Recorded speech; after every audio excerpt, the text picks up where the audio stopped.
আবদ্ধ জায়গায় আটকে থাকা গ্যাস আগুন পেলেই ঘটায় বিস্ফোরণ। সম্প্রতি যার মর্মান্তিক উদাহরণ দেখেছেন রাজধানীবাসী। কিন্তু কেন হয় এই বিস্ফোরণ, কি বা প্রতিকার? বিশেষজ্ঞদের সঙ্গে কথা বলে সঞ্জয় মজুমদারের তোলা ছবিতে বিস্তারিত জানাচ্ছেন রিশাদ হাসান। এটি কোনো টানেল নয়, রাজধানীর একটি বহুতল ভবনের বেসমেন্ট। ঘুটঘুটে অন্ধকার, চারপাশে ঝুলানো বিপজ্জনক বৈদ্যুতিক তার।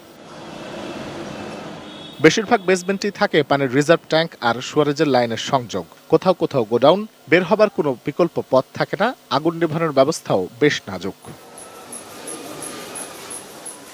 রাজধানী জুড়ে এমন বহুতল বাণিজ্যিক ও আবাসিক ভবনের সংখ্যা কম নয়। সবেমাত্র যার তালিকা করতে নেমেছে রাজধানী উন্নয়ন কর্তৃপক্ষ রাজুক।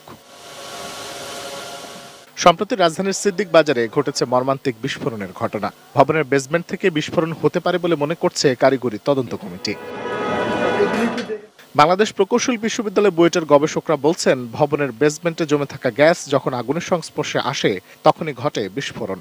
ভবনের ভিতরে কোনো একটা বদ্ধ জায়গায় যদি দাহ্য বস্তুর সংস্পর্শে বাতাসের সাথে মিশে একটা এক্সপ্লোসিভ মিক্সচার তৈরি করে, তখনই আসলে বিস্ফোরণ হতে পারে। সাম্প্রতিক যে ঘটনাগুলো ঘটেছে, যদি এই ধরনের স্পার্কিং কোনো গ্যাসিয়াস এনভায়রনমেন্টে হয়, তাহলে বুঝতেই পারছেন যে দুর্ঘটনাটি অনেক তীব্র হতে পারে। প্লাম্বিং ও স্যানিটেশন বিশেষজ্ঞদের মতে, বেসমেন্টে বায়ু প্রবাহের সুযোগ না থাকলে সুয়ারেজের লাইন ও পানির রিজার্ভ ট্যাঙ্কে জমা মিথেন গ্যাস থেকেই হতে পারে বিস্ফোরণ। বেসমেন্টের যে ভেন্টিলেশন অর্থাৎ বায়ু প্রবাহের যে সিস্টেম, হয়তোবা সেটা ঠিক পর্যাপ্ত ছিল না, এক, অথবা এটার তদারকিরত কিছু ব্যত্যয় বা দুর্বলতা ছিল বলে প্রতীয়মান হয়। বিল্ডিং কোডের নিয়ম না মেনে ভবন তৈরি ও এর তদারকি না থাকায় ঘটছে এমন ঘটনা বলছেন বিশেষজ্ঞরা।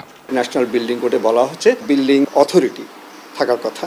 সেই অথরিটি যদি তাদের দায়িত্ব পালন করে এই তদারকি ব্যবস্থা ঠিকমতো হচ্ছে কিনা, যদি এগুলি সব কিছু হতো, আশা করি এই ধরনের দুর্ঘটনা এত ঘন ঘন ঘটতো না। আমরা যাতে দায়িত্বপূর্ণভাবে ব্যবহার করতে পারি এই যন্ত্রগুলি, এটা কিন্তু আমাদের সবার জন্যই দরকার। আমাদের ব্যক্তিগত জীবনের দরকার, ব্যক্তির নিরাপত্তার জন্য দরকার, পরিবারের নিরাপত্তা এবং আমাদের প্রত্যেকটি প্রতিষ্ঠান বা দেশের নিরাপত্তার জন্য দরকার। এমন ঘটনা প্রতিরোধে কর্তৃপক্ষের নজরদারি ও ব্যক্তি সচেতনতা বাড়ানোর তাগিদ দিয়েছেন বিশেষজ্ঞরা। Rishad Hasan, ATN news, Dhaka.